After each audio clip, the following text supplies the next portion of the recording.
Hi hello friends, welcome back to my channel. ಎಲ್ಲರೂ ಹೇಗಿದ್ದೀರಾ? I hope ಎಲ್ಲರೂ ಚೆನ್ನಾಗಿದ್ದೀರಾ ಅನ್ಕೋತೀನಿ. ನಾನು ಕೂಡ ಸೂಪರ್ ಆಗಿದ್ದೀನಿ ಫ್ರೆಂಡ್ಸ್. ಮಧ್ಯಾಹ್ನದಿಂದ ಲಾಗ್ನ ಸ್ಟಾರ್ಟ್ ಮಾಡತ್ತೀನಿ. ಇಲ್ಲಿ ನೋಡ್ತಾ ಇರ್ಬೋದು, ನಮ್ಮ ಮನೆಯವರು 50 ರೂಪಾಯಿ ಅಂತ ಇಷ್ಟಕ್ಕೆ ಕವಳಿಕಾಯಿನ ತೊಗೊಂಬಂದಿದ್ರು. ಸ್ವಲ್ಪ ಹುಳಿ ಇತ್ತು, ಅಷ್ಟೊಂದು ಏನು ಚಲೋ ಇರಲಿಲ್ಲ. ತೊಗೊಂಬಂದಿದ್ರು, ಉಪ್ಪನ್ನ ಹಚ್ಚಿ ಅವಳಿಕಾಯಿನ ತಿಂದ್ವಿ. ಹಾಗೆ ನನ್ನ ಮಗ ಕೂಡ ಎದ್ದ. ಅಥರ್ವಾಗ ವೆಯ್ಟ್ ಗೇನ್ ಆಗಕ್ಕೆ ಏನಂತಾರೆ 1 ಇಯರ್ ಪಾಪುಗೆ ಒಂದು ರೆಸಿಪಿನ ನಿಮ್ಮೊಂದಿಗೆ ಶೇರ್ ಮಾಡ್ಕೊಳಕತ್ತೀನಿ. ಚಿರೋಟಿ ರವೆ ಇರುತ್ತಲ್ಲ ಫ್ರೆಂಡ್ಸ್, ಅದನ್ನು ಒಂದು 2 ಸ್ಪೂನ್ ತೊಗೊಂಡು 2 ಬಾದಾಮಿ, 2 ಗೋಡಂಬಿ, 1 ವಾಲ್ನಟ್ನ ತೊಗೊಂಡು ಫ್ರೈ ಮಾಡಾಕತ್ತೀನಿ ಫ್ರೆಂಡ್ಸ್. ರವಾನ ಸ್ವಲ್ಪ ಬೆಚ್ಚ ಮಾಡಿಕೊಂಡು ಆಮೇಲೆ ಇವು ಎಲ್ಲ ಡ್ರೈ ಫ್ರೂಟ್ಸ್ನ ಹಾಕಿ ಸ್ವಲ್ಪ ರವೆ ಕೆಂಪಗಾಗುತ್ತಾನ ಹುರ್ಕೋಬೇಕು ಫ್ರೆಂಡ್ಸ್. ಇವು ಸೂಜಿ ರವೆ ತೊಗೊಂಡಿದ್ದೀನಿ. ಈ ಥರ ಕಲರ್ ಚೇಂಜ್ ಆಗಬೇಕು.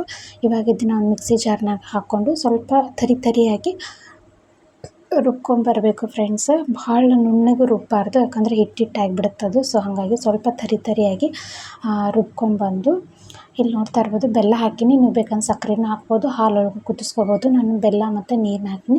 ಇದನ್ನು ಸೋದಿಸ್ಕೋಬೋದು ಫ್ರೆಂಡ್ಸ್. ಬೆಲ್ಲ ಚಲೋ ಇತ್ತು, ಸೊ ಹಾಗಾಗಿ ನಾನು ಸೋದಿಸ್ಕೊಂಡಿಲ್ಲ. ಇದಕ್ಕೆ ನಾನು ಅದೇನು ಮಿಕ್ಸಿಗೆ ಹಾಕೊಂಬಂದಿದ್ನಲ್ಲ, ಅದನ್ನ ಸ್ವಲ್ಪನೂ ಕೈ ಬಿಡದೇನೆ ಹಾಕಿ ತಿರುಗಬೇಕು. ಗಂಟಾಗೋ ಚಾನ್ಸಸ್ ಜಾಸ್ತಿ ಇರುತ್ತೆ. ಸೊ ಹಾಗಾಗಿ ಇಲ್ಲಿ ನೋಡ್ತಾ ಇರ್ಬೋದು, ದೊಡ್ಡವರಿಗೂ ಕೂಡ ಇಷ್ಟ ಆಗುತ್ತೆ ಫ್ರೆಂಡ್ಸ್. ಇದು ಡ್ರೈ ಫ್ರೂಟ್ಸ್ ಹಾಕಿರ್ತೀವಲ್ಲ, ಒಂಥರ ಟೇಸ್ಟೇ ಬೇರೆ ಕೊಡುತ್ತೆ. ಸ್ವಲ್ಪ ತುಪ್ಪ, ಒಂಚೂರು ಹಾಲನ್ನ ಹಾಕಿ ತಿನ್ನಿಸಿದ್ರು ಟೇಸ್ಟ್ ಬರುತ್ತೆ. ಸೊ ನನ್ನ ಮಗ ಹಾಲೇನು ತುಪ್ಪ ಹಾಕಲಿಲ್ಲ, ನಾನು ಹಂಗೆ ತಿಂದ, ನಿಜವಾಗ್ಲೂ ತಿಂದ. ಇಲ್ಲಿ ನೋಡ್ತಾ ಇರ್ಬೋದು, ಹಾಗೆ ಸ್ವಲ್ಪ ಗ್ರೋಸರೀಸ್ ಎಲ್ಲ ಖಾಲಿ ಆಗಿದ್ದು ಅವನ್ನೆಲ್ಲ ನಾನು ಅದ್ರ ಬಾಕ್ಸಿಗೆ ಹಾಕಿಡಾಕತ್ತಿದ್ದೆ. ಉಪ್ಪು ಖಾಲಿ ಆಗಿತ್ತು, ಉಪ್ಪನ್ನ ಹಾಕಿಟ್ಟೆ. ಇಲ್ಲೆಲ್ಲ ಸಂತೆ ತೊಗೊಂಬಂದಿದ್ವಿ ಫ್ರೆಂಡ್ಸ್. ಅರಿಶಿನ ಪುಡಿ, ಚಹಾ ಪುಡಿ, ಮ್ಯಾಗಿ. ಫಸ್ಟ್ ಟೈಮ್ ಫ್ರೆಂಡ್ಸ್ ನನ್ನ ಚಾನಲ್ನೊಳಗೆ ನೀವು ನೋಡಾಕತ್ತಿದ್ದು. ನನ್ನ ಮಕ್ಕಳಿಗೆ ಮ್ಯಾಗಿನೇ ಪರಿಚಯ ಮಾಡಿಕೊಟ್ಟಿಲ್ಲ ನಾನು ಇಲ್ಲಿವರೆಗೂ. ಸೊ ಅಲ್ಲಿ ಯಾರೋ ತೊಗೊಂಡ್ರು, ನನಗೆ ತಿನ್ನಂಗೆ ಅನಿಸ್ತು, ಅದಕ್ಕೆ ತೊಗೊಂಡೆ. ನನ್ನ ಮಕ್ಕಳಿಗೆ ನಿಜವಾಗ್ಲೂ ಅವತ್ತಿನ ಇಲ್ಲಿ ತನಕ ನಾನು ಮ್ಯಾಗಿ ಕೊಟ್ಟೇ ಇಲ್ಲ ನನ್ನ ದೊಡ್ಡ ಮಗನಿಗೆ. ಹಾಗೆ ಎಲ್ಲ ವೆಜಿಟೇಬಲ್ಸ್ ತೊಗೊಂಬಂದಿದ್ದೆ. ಬದ್ನೆಕಾಯಿ, ಬಟಾಟೆ, ಹಸಿಮೆಣ್ಸಿಕಾಯಿ, ಹಾಗಲಕಾಯಿ, ಬೀನ್ಸ್ ಇವೆಲ್ಲನೂ ಸಪ್ರೇಟಾಗಿ ತೆಗೆದಿಡ್ತೀನಿ. ಗಜ್ರಿ, ಅದು ಕಾಯಿಪಲ್ಯ ಬಿಟ್ಟು ಸ್ವಲ್ಪ ಹೊಲಸಾಗಿತ್ತು ಫ್ರೆಂಡ್ಸ್. ಅದನ್ನ ತೊಳ್ಕೊಂಡು ಒರೆಸ್ಕೊಂಡು ಈ ಥರ ನೀಟಾಗಿ ಜೋಡಿಸ್ಕೊಂಡೆ ವೆಜಿಟೇಬಲ್ಸ್ ಎಲ್ಲ. ನೋಡ್ತಾ ಇರ್ಬೋದು ಎಷ್ಟು ಚಂದ ಕಾಣಕತ್ತೈತಿ. ಸೊ ಈ ಥರ ಎಲ್ಲ ವೆಜಿಟೇಬಲ್ಸ್ ನೀಟಾಗಿ ಜೋಡಿಸ್ಕೊಂಡು ಇಲ್ಲಿ ನೋಡ್ತಾ ಇರ್ಬೋದು, ಅದ್ರದ್ದು ಸ್ಪೇಸಿಗೆ ಅದು ಇಟ್ಕೇರಿ ಫ್ರೆಂಡ್ಸ್. ಇಲ್ಲಿ ನೋಡ್ತಾ ಇರ್ಬೋದು, ಎಲ್ಲ ಕೆಲಸ ಆಯಿತು. ನಮ್ಮ ಮನೆಯವರು ಫ್ರೆಂಡ್ಸ್ ಇವತ್ತು ಊರಿಗೆ ಹೋಗ್ಯಾರ. ಇವತ್ತು ಬರೋದು ಡೌಟು. ರೈಸ್ ಐತಿ, ರೈಸ್ಗೆ ಸಾಂಬಾರು ಮಾಡ್ಕೊಂಡ್ಬಿಡ್ತೀನಿ. ಆಕಿ ನಾವು ಇಬ್ಬರೇ ಇದ್ದೀವಿ, ರೈಸ್ ಐತಿ. ಸೊ ಹಾಗಾಗಿ ನೋಡ್ತಾ ಇರ್ಬೋದು ಫ್ರೆಂಡ್ಸ್, ಭಾಳ ಅಂದ್ರೆ ಭಾಳ ಹಾಲಾಗಿತ್ತು. ಹಾಗಾಗಿ ಇವಾಗ ಸ್ವಲ್ಪ ಸಾಂಬಾರು ಮಾಡ್ಕೊತೀನಿ ಫ್ರೆಂಡ್ಸ್. ಸಾಂಬಾರು ಮಾಡಿ ಊಟ ಮಾಡಿ ಮತ್ತು ನಾನು ರೊಟ್ಟಿನ ಸ್ಟಾರ್ಟ್ ಮಾಡ್ತೀನಿ. ಇವಾಗ ತರುವಾಗ ಇದಕ್ಕೆ ಕಳಿಸೀನಿ ಫ್ರೆಂಡ್ಸ್. ಎದಕ್ಕಪ್ಪ ಅಂತಂದ್ರೆ ಅಂಗಡಿ ಕಳಿಸೀನಿ. ಅವನಿಗೆ ಸ್ವಲ್ಪ ಸೊ ಅವ್ರು ಹಠ ಮಾಡಾಕತ್ತಿದ್ರು ಫ್ರೆಂಡ್ಸ್. ಹಾಗಾಗಿ ಅಪ್ಪಿಗೆ ಅಂಗಡಿ ಕರ್ಕೊಂಡೋಗಿ ಏನರ ಕೊಡಿಸ್ಕೊಂಬ ಅಂತ ಕಳಿಸೀನಿ. ಇದ್ರ ಐಸ್ ಕ್ರೀಮೇ ಕೊಡಿಸಿದ್ದ ಫ್ರೆಂಡ್ಸ್. ಪಾಪ ಐಸ್ ಕ್ರೀಮ ಬೇಡಿದ್ನಂತವ. ಸೊ ಹಾಗಾಗಿ ಒಂದು ಡಾರ್ಕ್ ಫ್ಯಾಂಟಸಿ ಐಸ್ ಕ್ರೀಮ್ ತೊಗೊಂಬಂದಿದ್ರು. ಅದನ್ನ ಒಂದು ಬಿಸ್ಕಿಟ್ನ ಅಥರ್ವ ಕೊಟ್ಟೆ, ತಿನ್ನಲಿಲ್ಲ. ಅರ್ಧ ಒಗೆದು ಅರ್ಧ ತಿಂದ. ಅಥರ್ವ ಏನೂ ತಿನ್ನೋಂಗಿಲ್ಲ.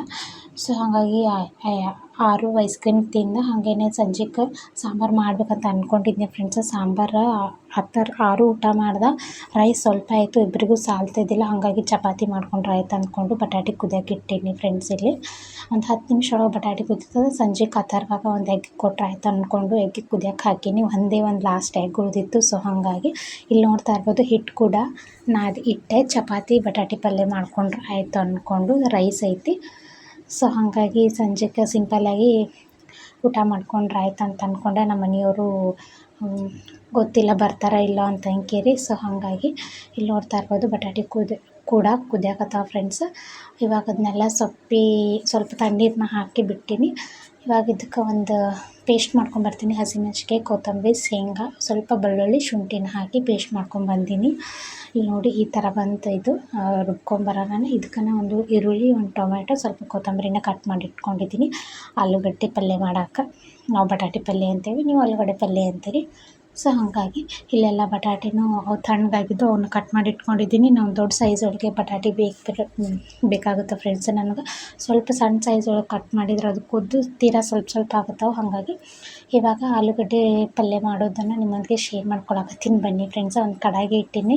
1-2 ಟೇಬಲ್ ಸ್ಪೂನ್ ಎಣ್ಣೆ ಹಾಕಿನಿ. ಜೀರಿಗೆ, ಸಾಸಿವೆನ ಹಾಕಿದ್ದೀನಿ. ನನ್ನ ಕಡೆ ಕರಿಬೇವು ಇರಲಿಲ್ಲ, ಸೊ ಹಾಗಾಗಿ ಸ್ಕಿಪ್ ಮಾಡಿದ್ದೀನಿ. ನಿಮ್ಮ ಕಡೆ ಇತ್ತಂದ್ರೆ ಹಾಕ್ಕೊಳ್ಳಿ. ಸ್ವಲ್ಪ ಹಂಗನ ಒಂದು ಈರುಳ್ಳಿನ ಹಾಕ್ಕೊಂಡಿದ್ದೀನಿ. ಈರುಳ್ಳಿನ ಭಾಳ ಫ್ರೈ ಮಾಡಬಾರ್ದು ಫ್ರೆಂಡ್ಸ್. ಸ್ವಲ್ಪ ಹಸಿ ಸ್ಮೆಲ್ ಹೋಗೋವರೆಗೂ ಫ್ರೈನ ಮಾಡ್ಕೊಳ್ಬೇಕು. ಇಲ್ಲಿ ಬೇಕಾದರೆ ನೀವು ಕಡಲೆಬೇಳೆ ಉದ್ದಿನಬೇಳೆನೂ ಹಾಕೋಬೋದು. ನಾವು ಎರಡು ಸ್ಕಿಪ್ ಮಾಡಿದ್ದೀನಿ, ನನಗೆ ಇಷ್ಟ ಆಗೋಲ್ಲ. ಸೊ ಹಾಗಾಗಿ ಇಲ್ಲಿ ನೋಡ್ತಾ ಇರ್ಬೋದು ಟೊಮೆಟೊ ಕೂಡ ಹಾಕ್ಕೊಂಡಿದ್ದೀನಿ. ನಾನು ಸಿಂಪಲ್ಲಾಗಿ ಆಲೂಗಡ್ಡೆ ಪಲ್ಯ ಮಾಡ್ಕೊಳಕತ್ತೀನಿ. ಸೊ ಹಾಗಾಗಿ ದೋಸೆಗಂತಂದ್ರೆ ಕಡಲೆಬೇಳೆ ಮತ್ತು ಉದ್ದಿನಬೇಳೆ ಹಾಕೋಬೋದು ಫ್ರೆಂಡ್ಸ್. ಚಪಾತಿಗೆ ಅಷ್ಟೊಂದು ಸರಿ ಅನಿಸಲ್ಲ ಅಂತ ನನ್ನ ಅಭಿಪ್ರಾಯ. ಸೊ ಸ್ವಲ್ಪ ನಾನು ಅರಿಶಿಣ ಪುಡಿ, ಧನಿಯಾ ಪುಡಿ ಮತ್ತು ಗರಂ ಮಸಾಲಾನ ಹಾಕಿದ್ದೀನಿ. ಟೇಸ್ಟಿಗೋಸ್ಕರ ಇತ್ತಂದ್ರೆ ಹಾಕ್ಕೊಳ್ಳಿ, ಇಲ್ಲಂದ್ರೆ ಸ್ಕಿಪ್ ಮಾಡಿ ನಡೆಯುತ್ತೆ. ಸೊ ಇವಾಗೆಲ್ಲ ನಾನು ಚೆಂದಾಗಿ ಮಿಕ್ಸ್ ಕೊಡ್ತೀನಿ ಫ್ರೆಂಡ್ಸ್. ಅದೆಲ್ಲ ಹಾಫ್ ಸ್ಪೂನ್ ಹಾಕ್ಕೊಂಡಿದ್ದೀನಲ್ಲ ಮಸಾಲ, ಬೇಸಿಕ್ ಮಸಾಲ. ಸೊ ಅದನ್ನೆಲ್ಲ ಒಂದು ಸತ ಮಿಕ್ಸ್ ಮಾಡಿ ಮತ್ತು ಅದೇನು ರುಬ್ಕೊಂಬಂದಿದ್ವಲ್ಲ ಅದನ್ನು ಕೂಡ ಪೇಸ್ಟ್ನ ಹಾಕಿ ಸೈಡೆಲ್ಲ ಎಣ್ಣೆ ಬಿಡಬೇಕು ಫ್ರೆಂಡ್ಸ್. ಅಲ್ಲಿವರೆಗೆ ಅದನ್ನು ಫ್ರೈ ಮಾಡಬೇಕು. ಸೈಡೆಲ್ಲ ಎಣ್ಣೆ ಬಿಡ್ತೈತಿ, ನೋಡ್ತಾ ಇರ್ಬೋದು ನೀವು. ಅಲ್ಲಿವರೆಗೆ ಅದು ಫ್ರೈ ಮಾಡಿದ್ರೆ ಪಲ್ಯ ಮಾತ್ರ ಸೂಪರ್ ಡೂಪರಾಗಿ ಬರುತ್ತೆ ನೋಡಿ. ಇವಾಗ ಸೈಡೆಲ್ಲ ಎಣ್ಣೆ ಬಿಡಾಕತ್ತೈತಿ. ಇವಾಗ ನಾನು ಸ್ವಲ್ಪ ರುಚಿಗೆ ತಕ್ಕಷ್ಟು ಉಪ್ಪನ್ನ ಹಾಕ್ತೀನಿ ಫ್ರೆಂಡ್ಸ್. ನೀವು ಎಷ್ಟು ಬೇಕಾಗುತ್ತೋ ಅಷ್ಟು ಉಪ್ಪನ್ನ ಹಾಕ್ಕೊಂಡು ಇವಾಗ ಏನು ಕಟ್ ಮಾಡಿ ಇಟ್ಕೊಂಡಿದ್ನಲ್ಲ ಆಲೂಗಡ್ಡೆನ ಅದನ್ನ ಹಾಕಿ ಚೆಂದಾಗಿ ಮಿಕ್ಸ್ ಮಾಡ್ತೀನಿ ನೋಡಿ. ಎಷ್ಟು ಕಲರ್ಫುಲ್ಲಾಗಿ ಬಂತು. ತಿನ್ನೋಕ್ಕೂ ನಿಜವಾಗ್ಲೂ ಚಪಾತಿ ಜೋಡಿ ಆಲೂಗಡ್ಡೆ ಪಲ್ಯ ಭಾರಿ ಆಗುತ್ತೆ ಫ್ರೆಂಡ್ಸ್.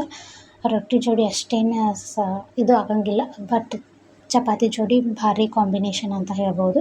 ಇಲ್ಲಿ ನೋಡ್ತಾ ಇರ್ಬೋದು ಇವಾಗ ಆಲೂಗಡ್ಡೆ ಪಲ್ಯ ಇಷ್ಟೇ ಬಿಡ್ಬೋದು ಫ್ರೆಂಡ್ಸ್. ನಾನು ಇದಕ್ಕೆ ಒಂದು 2 ಸ್ಪೂನ್ ಅಷ್ಟು ನೀರನ್ನ ಹಾಕಿ ಕುಕ್ ಮಾಡ್ತೀನಿ, ಅಂದರೆ ಆಲೂಗಡ್ಡೆ ಖಾರ ಉಪ್ಪು ಹೀರ್ಕೋತದಂತ. ಸೊ ನೋಡ್ತಾ ಇರ್ಬೋದು ಒಂದು 2 ಸ್ಪೂನ್ ನೀರನ್ನ ಹಾಕಿ ಕುದಿಯಕ್ಬಿಟ್ಟು ಮೇಲೆ ಕೊತ್ತಂಬರಿನ ಕಟ್ ಮಾಡಿ ಹಾಕಿದ್ದೆ ಫ್ರೆಂಡ್ಸ. ಫೈನಲಿ ಆಲೂಗಡ್ಡೆ ಪಲ್ಯ ರೆಡಿ ಆಯಿತು. ಇವಾಗ ಆ ತರುವಾಗ ಅದೊಂದು ಎಗ್ ಇತ್ತಲ್ಲ ಫ್ರೆಂಡ್ಸ್, ಎಗ್ ತಿನ್ಸ್ಕೊಂಬಂದೆ ಆಟ ಆಡಕತ್ತಿದ್ದು ನಾವು. ಸೊ ಹಂಗಾಗಿ ಚಪಾತಿ ಮಾಡ್ಕೊಂಡ್ರೆ ಆಯ್ತು ಅಂದ್ಕೊಂಡು ಚಪಾತಿ ಮಾಡ್ಕೊಳಕತ್ತೀನಿ ಫ್ರೆಂಡ್ಸ್. ಅವ ಆಟ ಆಡುವಾಗಲೇ ಚಪಾತಿ ಮಾಡ್ಕೊಂಡು ಕಳ್ಯಕ್ಕೆ ಹಾಕಿಬಿಡ್ತೀನಿ. ಆಪಿಗೆ ತಗೋ ಅಂತಂದೆ. ಆಪಿ ಇದ್ರೆ ಇಲ್ಲಕ್ಕ ನಾನು ಸ್ವಲ್ಪ ವಾಕಿಂಗ್ ಮಾಡಿ ಬರ್ತೀನಿ ಅಂತಂದ. ಪಾಪ ನಾನು ಪಲ್ಯ ಮಾಡೋ ತನಕ ತೊಗೊಂಡಿದ್ನ, ಇದ್ರಲ್ಲ ಹೋಗಪ್ಪಿ ನಾನು ತೊಗೊಂಡು ಮಾಡ್ತೀನಿ ಅಂತಂದೆ. ಲೇಟಾಗಿ ಬಂದ ಫ್ರೆಂಡ್ಸ್, ಅವನು ಹೋಗಿ ಜಲ್ದಿ ಬರಲಿಲ್ಲ. ವೆಯ್ಟ್ ಮಾಡಿದೆ ಬರ್ತಾನೇನಂತ, ವೆಯ್ಟ್ ಮಾಡಿದ್ರು ಅವ್ನು ಜಲ್ದಿ ಬರಲಿಲ್ಲ. ಯಾಕಿದ್ರೆಲ್ಲ ಕಾತರವನು ಆಟ ಆಡತ್ತಾನ. ಆರೂ ಕುಂತಾನ ತಂಕೇರಿ ಚಪಾತಿನ ಮಾಡಿಕೊಂಡೆ ಫ್ರೆಂಡ್ಸ. ನೋಡ್ತಾ ಇರ್ಬೋದು ಸ್ವಲ್ಪ ಹಿಟ್ಟು ಅಳುಕಾಗಿಬಿಡ್ತು ಫ್ರೆಂಡ್ಸ್. ಆ ಹುಡುಗ ಬರ್ತಾನಂತ ವೆಯ್ಟ್ ಮಾಡಿದೆ, ಹಿಟ್ಟು ಸ್ವಲ್ಪ ಅಳುಕಾಯಿತು. ಹಾಗಾಗಿ ಸ್ವಲ್ಪ ಏನಂತಾರೆ ಚಪಾತಿ ಕಾಡಿಸ್ತು. ಹಂಗೋ ಹಿಂಗೋ ಮಾಡಿ ಚಪಾತಿ ಮಾಡಿದೆ ಫ್ರೆಂಡ್ಸ. ಫೈನಲಿ ನೋಡ್ತಾ ಇರ್ಬೋದು ಚಪಾತಿ ಕೂಡ ಬೇಯಕತ್ತು ಫ್ರೆಂಡ್ಸ್. ಆಲ್ಮೋಸ್ಟ್ ಅಡುಗೆ ಕಂಪ್ಲೀಟ್ ಆಗಕ್ಕೆ ಬಂತು ನೋಡಿ.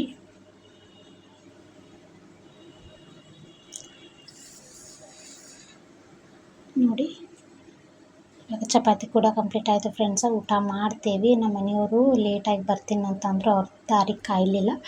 ಸೊ ಹಾಗಾಗಿ ಯಾಕಂತಂದ್ರೆ ಹುಡುಗರು ಮಲ್ಕೋತಾವಲ್ಲ, ಊಟ ಮಾಡಿ ಮಲ್ಕೊಂಡ್ರೆ ಆಯ್ತು ಅಂದ್ಕೊಂಡು ನಾವು ಕೂಡ ಊಟ ಮಾಡಿದ್ವಿ. ಅವ್ರು ಲೇಟಾಗಿ ಬರ್ತೀನಿ ಅಂದರು. ಸೊ ಹಾಗಾಗಿ ಅವ್ರಿಗೋಸ್ಕರ ಕಾಯಲಿಲ್ಲ. ಫೈನಲಿ ಈ ಥರ ಊಟ ಮಾಡಿದ್ವಿ ಫ್ರೆಂಡ್ಸ್. ಓಕೆ ಫ್ರೆಂಡ್ಸ್, ಇಲ್ಲಿಗೆ ಏನು ಮಾಡ್ತೀನಿ. ಓಕೆ ಬಾಯ್.